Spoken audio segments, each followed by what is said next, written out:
station?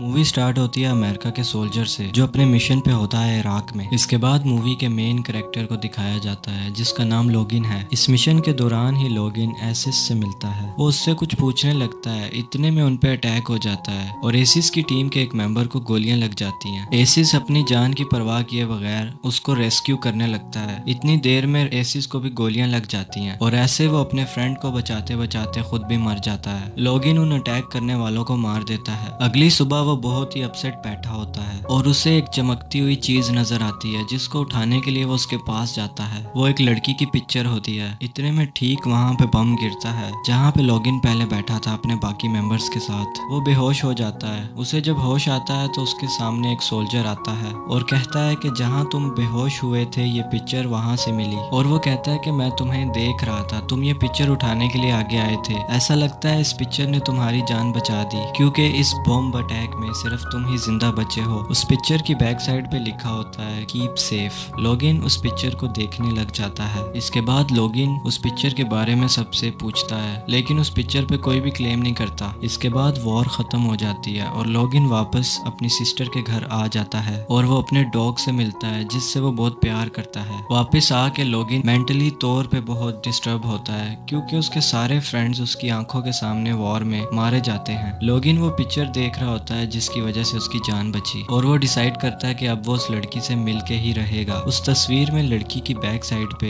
एक tower होता है जो सर्च करने पे पता चलता है कि लुजियाना में है। इसलिए लोगिन उस सिटी में चला जाता है और वो वहाँ के सिटीजन से लड़की के बारे में पूछता है। काफी सर्च करने के बाद उसे एक आदमी मिलता है जो उसे बताता है कि इस लड़की ने मेरे दोस्त के साथ शादी की थी और वो एड्रेस भी बता देता है। लोगिन उस लड़की को ढूंढ लेता है जिसका नाम होता है बेथ ग्रीन। लेकिन लोगिन को काफी मुश्किल होती है उसे ये बताने में कि वो यहाँ पे क्यों आया है। बेथ को लगता है कि वो यहाँ पे जॉब की तलाश में आया है। उसकी ग्रैंड मदर जिनका नाम एली है वो उसको हायर कर लेती हैं। स्टार्ट में बेथ को उसके होने से काफी प्रॉब्लम होती है और वो उसे पसंद नहीं करती लेकिन वो देखती है कि लोगिन बहुत ही रिस्पॉन्सिबल इंसान है। वो अपना काम पूरी ईमानदारी के साथ करता है, उसके सभी डॉग्स की केयर करता है और उसने उस जगह को बिल्कुल क्लीन कर दिया है। ये सब देख के अब लोगिन उसको बुरा नहीं लगता। बेथ का एक बेटा भी है जिसका नाम है बेन। बेन लोगिन के साथ काफी अटैच हो जाता है और बेथ के भाई की डेथ के बाद से बेन पहली दफा किसी पॉजिटिव इंसान के साए में रह रहा होता है। बेथ का एक्स हस्बैंड जिसका नाम केथ है उसे लोगिन का वहाँ रहना बिल्कुल भी नहीं पसंद। वो लोगिन के पास आता है और उसकी तलाशी लेता है जिस पे उसे पता लगता है कि लोगिन एक सोल्जर है। इसके बाद बेथ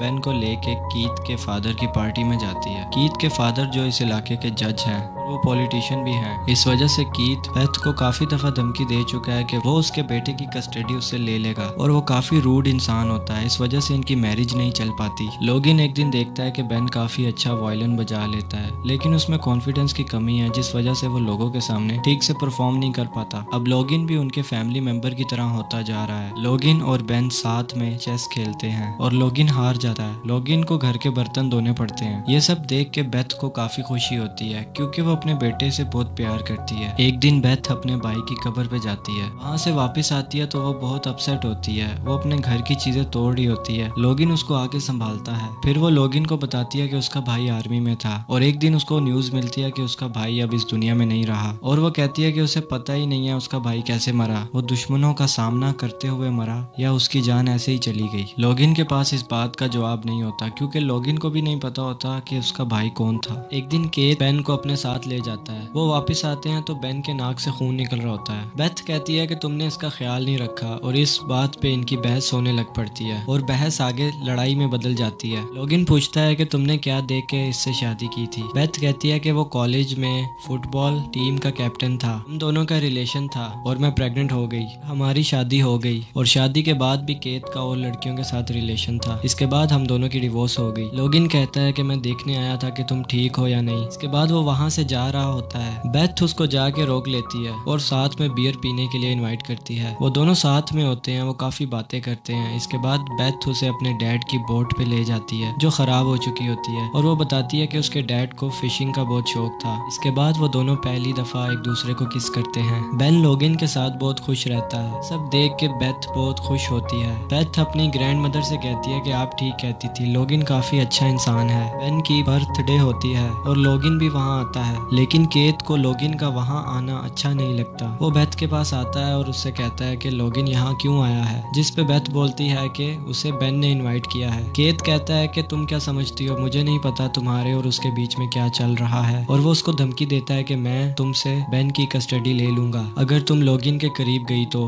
बेथ लोगिन को बताती है कि केत को हमारा मिलना नहीं पसंद। लोगिन कहता है कि मैं तुम्हारी जिंदगी को मुश्किल बनाने नहीं आया। ये कह के लोगिन जाने लगता है। बेथ कहती है कि तुम नहीं जानते मैं किस हाल से गुजर रही हूँ। लोगिन कहता है कि मैं इतना जानता हूँ कि तुम इससे बहुत बेहतर जिंदगी डिजर्व करती हो। लोगिन उसके डैड की बोट ठीक कर देता है। 1-2 दिन बाद बेथ केत के पास जाती है और उससे कहती है कि ऐसे नहीं चलेगा, और वो कहती है कि तुम्हें क्या लगता है, तुम बेन की कस्टडी मांगोगे और मैं आसानी से दे दूंगी? मैं फाइट करूंगी तुमसे भी और तुम्हारे फादर से भी। इस दफा बेथ केत को धमकी देती है कि अगर तुम में हिम्मत है तो तुम केस करो। ये कहकर वो वापस आ जाती है। वो सीधा लोगिन के पास जाती है और उसे किस करती है। दोनों का रोमांस स्टार्ट हो जाता है और वो दोनों इंटीमेट होते हैं। लोगिन को म्यूजिक में काफी इंटरेस्ट होता है और वो काफी अच्छा पियानो बजाता है। वो बेन की हेल्प करता है, उसे वायलिन बजाना सिखाता है। ये देख के बेथ बहुत खुश होती है। लोगिन और बेथ दोनों एक दूसरे के बहुत क्लोज हो जाते हैं। इसके बाद बेन चर्च में म्यूजिक परफॉर्म करता है जो सब लोगों को काफी पसंद आता है, लेकिन केत को बहुत जलन होती है। उसे बहुत बुरा लगता है क्योंकि उसका बेटा उससे ज्यादा लोगिन के साथ अटैच था। फंक्शन खत्म होने के बाद केत का फ्रेंड उसके पास आता है और उसे कहता है कि याद है मैंने तुम्हें बताया था एक लड़का बेथ की तस्वीर लेके घूम रहा था और सबसे उसके बारे में पूछ रहा था। वो केत को बताता है कि वो लड़का लोगिन था। केत लोगिन के रूम से वो पिक्चर उठा लेता है और वो जाके बेथ को बताता है कि लोगिन यहाँ पे बाय चांस नहीं आया, वो तुम्हारा पीछा करते हुए आया है। बेथ जानती है कि ये पिक्चर उसने अपने भाई को दी थी। उसका ट्रस्ट टूट जाता है। लोगिन बेथ के पास आता है। बेथ उससे पूछती है कि ये पिक्चर तुम्हें कहाँ से मिली। ये ड्रैक्स के पास होती थी और वो इसे अपने साथ रखता था हर टाइम। लोगिन बताता है कि ये पिक्चर उसे वॉर के दौरान मिली। बेथ उसे कहती है कि तुम यहाँ से चले जाओ। लोगिन वहाँ से जा रहा होता है। बेन लोगिन के पास आता है और लोगिन को उसके म्यूजिक की बुक देता है। लोगिन अपना सामान पैक कर रहा होता है वापस जाने के लिए। उसे उस बुक में से एक तस्वीर मिलती है। उस पिक में बेन और एसिस होते हैं। लोगिन को समझ आ जाती है कि बेथ का भाई एसिस है और वो बेथ को उसके भाई की डेथ का रीजन बताने जाता है। उसी टाइम केत बेथ के पास आता है। उसने बहुत ज्यादा ड्रिंक की होती है और वो बेथ से कहता है कि मैं चाहता हूँ हम फिर से एक फैमिली स्टार्ट करें। बेथ कहती है कि मुझे पता है तुम्हें बेन की फिक्र है, लेकिन हम फिर से एक फैमिली की तरह नहीं रह सकते। वो उसे इनकार कर देती है। इस बात पे केत कहता है कि मैं बेन को अपने साथ लेके जा रहा हूँ। बेन ये सब सुन रहा होता है। वो वहाँ से भाग जाता है। केत भी उसे पकड़ने उसके पीछे चला जाता है। बेन एक लकड़ी के पुल पे चला जाता है जो बहुत ही पुराना होता है और बारिश के मौसम में वो काफी वीक हो जाता है। वो लकड़ी का पुल टूट जाता है और बेन वहाँ पे फंस जाता है। उसे बचाने के लिए केत भी उसके पीछे चला जाता है उस पुल पे, और वो पुल पीछे से टूट जाता है। अब वो दोनों वहाँ फंस जाते हैं। फिर लोगिन आता है उन्हें बचाने के लिए। तो उसे कहता है कि तुम बेन को लेके जाओ पहले। लोगिन बेन को लेके जा रहा होता है। इतने में वो लकड़ी का हट टूट के केत के ऊपर गिर जाता है और केत की वहाँ मौत हो जाती है। केत के फादर लोगिन से कहते हैं कि थैंक्स, तुमने बेनी को बचाया। लोगिन कहता है कि मैंने नहीं बचाया, तुम्हारे बेटे ने उसे बचाया। इसके बाद लोगिन बेथ से मिलने आता है और वो बताता है कि बेन ने जो बुक मुझे दी उसमें से मुझे ये तस्वीर मिली, और वो उसे बताता है कि मैं जानता हूँ तुम्हारे भाई की मौत कैसे हुई। हम रेड कर रहे थे रात के टाइम और तुम्हारा भाई भी हमारे साथ ही था। उसका नाम एसिस था। मिशन में उसकी टीम के एक आदमी को गोली लगी। उसने एक सेकंड के लिए भी अपनी जान के बारे में नहीं सोचा और अपने उस टीम मेंबर को बचाते बचाते उसने अपनी जान भी खो दी। और वो कहता है कि मैं जानता हूँ तुम्हारे लिए बिलीव करना मुश्किल है। ये कह के वो चला जाता है। वो सिटी छोड़ के जा रहा होता है और बेथ पीछे से भागती हुई आती है और उसे कहती है कि तुम रुक जाओ मेरे पास ही। और लोगिन रुक जाता है क्योंकि अब वो दोनों एक दूसरे से प्यार करते थे। इसके बाद वो तीनों साथ में बहुत खुश होते हैं। इसके साथ ही ये मूवी यहाँ पे एंड हो जाती है।